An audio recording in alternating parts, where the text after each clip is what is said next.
So hey guys, എല്ലാവർക്കും നമ്മുടെ ഭയങ്കര സ്വാഗതം.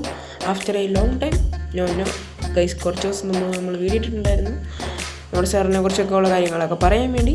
ബട്ട് ഇന്ന് വന്നിരിക്കുന്നത് സാറിനെ കുറിച്ച് തന്നെ പറയാനാണ്. നിങ്ങൾക്ക് ടൈറ്റിലും തമ്മിലും കണ്ടുപോലെ നമ്മുടെ സാറിനോട് എന്താണ് പറ്റിയതെന്ന് വെച്ചാൽ ഇതിനെക്കുറിച്ചൊക്കെ പറയാനാണ്. What have to our server എന്ന് വെച്ചാൽ മൈൻക്രാഫ്റ്റ് സർവറും DC സർവറും എന്ത് പറ്റിയെന്ന് പറയാനാണ്.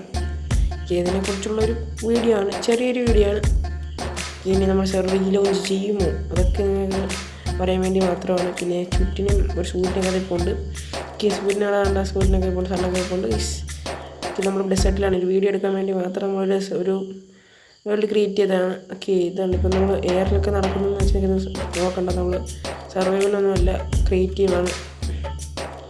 ഇങ്ങനെ സ്പീഡ് നടക്കുന്നു. നമ്മൾ ചുമ്മാ ഇങ്ങനെ നടക്കുകയാണ്, വീഡിയോ എടുക്കുന്നതിൻ്റെ കൂടെ കാര്യം പറഞ്ഞാൽ നടക്കുവാണ്. അപ്പോൾ നമുക്ക് എന്തായാലും നമ്മുടെ കാര്യത്തിലേക്ക് കിടക്കാം. നമ്മുടെ സെർവറിന് എന്ത് പറ്റിയത് ഫസ്റ്റ് തന്നെ നമ്മുടെ DC സെർവറിനെ പറ്റി എന്താണെന്ന് പറയുന്നത്. ഓക്കെ, നമ്മുടെ DC സെർവർ നൈസായിട്ടൊന്ന് ഹാക്കായി പോയിട്ടുണ്ട്. ഫസ്റ്റ് ഡയറക്റ്റ് ഹാക്കായിട്ടില്ല, ബട്ട് ഫസ്റ്റ് നടന്ന സംഭവം എന്ന് വെച്ചാൽ നമ്മുടെ സെർവറിന് ഫുൾ ചാൻസും ഡിസ്ട്രോയ് ചെയ്തു. ഓണർഷിപ്പ് നമ്മുടെ ഇന്ത്യയിലാണ് ഓണർഷിപ്പ് എടുക്കുന്നത് DC സെർവറിൻ്റെ ഫുൾ. എന്നിട്ട് ആരോ ഡിസ്ട്രോയ് ചെയ്തു, ഹാക്ക് ചെയ്ത് വെച്ച് ഡിസ്ട്രോയ് ചെയ്തു. പിന്നെ ആ സെർവർ നൈസായിട്ട് അങ്ങ് ഹാക്ക് ചെയ്തു. ആളുടെ പേരൊന്നും ഞാൻ അവിടെ പറയുന്നില്ല. നൈസായിട്ട് ആ സെർവർ ഹാക്ക് ചെയ്തിട്ടു. പിന്നെ അവർ ആ സെർവർ നൈസായിട്ട് നിയമമൊക്കെ ചേഞ്ച് ചെയ്തു, അവർ സ്വന്തം ഒരു സെർവറാക്കി മാറ്റി. പിന്നെ നമ്മൾ അതിനകത്തൊന്നും പറയാൻ പോയില്ല. നമ്മൾ നൈസായിട്ട് അതിനകത്തൊന്ന് ലെഫ്റ്റ് ആയിട്ടുണ്ട്.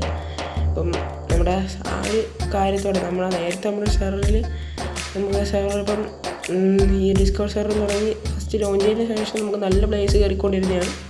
പിന്നെ അതിനുശേഷം നമ്മൾ സെർവറിനെ ഓണാക്കിയിട്ടുമില്ല. ഒരു ഹാക്കിന് ശേഷം പിന്നെ നമ്മൾ നമ്മുടെ അനാർക്കി ഇതുവരെ ഓണാക്കിയിട്ടില്ല. അനാർക്കി എന്തായാലും ഇനി ഓണാക്കാനും പോകുന്നില്ല. കാരണം നമ്മൾ അനാർക്കി ഇനി റീലോഞ്ച് ചെയ്യണം, പുതിയൊരു അനാർക്കി സെർവർ തുടങ്ങാൻ പോവാണ്. കാരണം ആ ഒരു അനാർക്കി ഇപ്പം ഒരു ഹാക്കായ ഡിസ്കോഡ് സെർവറായിരുന്നല്ലോ നമ്മുടെ ആദ്യത്തെ നമ്മുടെ സെർവറിലുള്ള സെർവറായിരുന്നു. പിന്നെ ആ ഒരു പവർ ഇനിയും വരത്തില്ല. കാരണം ആദ്യം തൊട്ട് കളിച്ച് അതിൻ്റെ ഫ്ലോ ഒക്കെ പോയി കാണുമ്പോൾ കുറേ ദിവസം അവർ കളിക്കായിരുന്നു.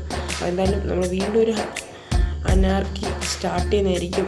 ഇതിലും കിടിലും കഴിച്ചിട്ടുള്ള അനാർക്കി അതല്ല ഹാക്ക് ചെയ്ത് നമുക്ക് ഹാക്ക് ചെയ്തവരോടൊന്നും നമുക്കൊന്നും പറയാനില്ല. പിന്നെ നമ്മൾ ആ ഒരു MC സെർവറും ഓണാക്കിയിട്ടില്ല. നമ്മളത് റീലോഞ്ച് ഉടനെ തന്നെ ആണെന്നായിരിക്കും, മറ്റേതിനെക്കാട്ടി പവറായിട്ട്. ഓക്കെ, അപ്പം എനിക്ക് ഈ ഒരു വീഡിയോ ഇത് കാര്യം പറയാൻ വേണ്ടി മാത്രമാണ് ഞാൻ ഈ വീഡിയോ എടുത്തിരിക്കുന്നത്.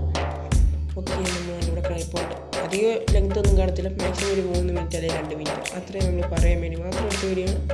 ഓക്കെ, ഇപ്പം നമ്മൾ ഇങ്ങനെ സ്പീഡിലൊക്കെ നടക്കുകയാണ്. എന്ത് ചെയ്യാനായി നമുക്ക് അനർക്കിയിലായിരുന്നു നമ്മൾ വീഡിയോ ഇട്ടുകൊണ്ടിരുന്നത്. അനർക്കിയുടെ കുറിച്ചുള്ള കാര്യങ്ങൾ ഡിസ്പ്ലേ ഒക്കെ സ്റ്റാർട്ട് ചെയ്തിട്ട് തന്നെ വർഷങ്ങളായി. ഡിസ്പ്ലേ ഒക്കെ സ്റ്റാർട്ട് ചെയ്തു. ആ ഒരു വീഡിയോ ഇട്ടതിന് ശേഷം നമ്മൾ സീഡ് ജസ്റ്റ് ചേഞ്ച് ചെയ്തായിരുന്നു. പിന്നെ ആ ഒരു വീഡിയോ ഇടാൻ മറന്നുപോയി. പിന്നെ വീഡിയോ റെക്കോർഡ് ചെയ്യാൻ ടൈം കിട്ടിയില്ല. ഓക്കെ, വീഡിയോ റെക്കോർഡ് ചെയ്യാൻ ടൈം കിട്ടിയില്ല, സ്കൂളിലൊക്കെ പോകണം. ഓക്കെ, അതുകൊണ്ട് തന്നെ വീഡിയോ റെക്കോർഡ് ചെയ്യാൻ ടൈം കിട്ടിയില്ല. ബാക്ക്ഗ്രൗണ്ട് നോയ്സ് ആണ്, ജസ്റ്റ് ക്ഷമിക്കുക. പിന്നെ മൈൻക്രാഫ്റ്റ് പ്ലേസിൻ്റെ പവർ എനിക്ക് നിങ്ങൾ എന്ത് ചെയ്യുമെന്ന് ഞാൻ പറയേണ്ട ആവശ്യമില്ല. ചാനൽ ജസ്റ്റ് സബ്സ്ക്രൈബ് ചെയ്യുക, ലൈക്ക് ചെയ്യുക, ഷെയർ ചെയ്യുക. സബ്സ്ക്രൈബ് ചെയ്യാൻ അറിയാത്തവരാണെങ്കിൽ ജസ്റ്റ് സൈഡിൽ കാണുന്ന ചുമതോട്ട് അടിച്ച് പൊട്ടിക്കുക. എന്നിട്ട് ബെല്ലേക്ക് നോട്ടിഫിക്കേഷൻ ഇട്ടിട്ട് മൈൻക്രാഫ്റ്റ് പ്ലേസ് വീഡിയോ വെച്ച് അതിൻ്റെ അടുത്തൊരു കിണ്ണം കാച്ചി ഈ പൊരി എന്തൊക്കെ പൊരി വീഡിയോ ഇട്ട് കാണും. എല്ലാവർക്കും ബൈ, സീ യു.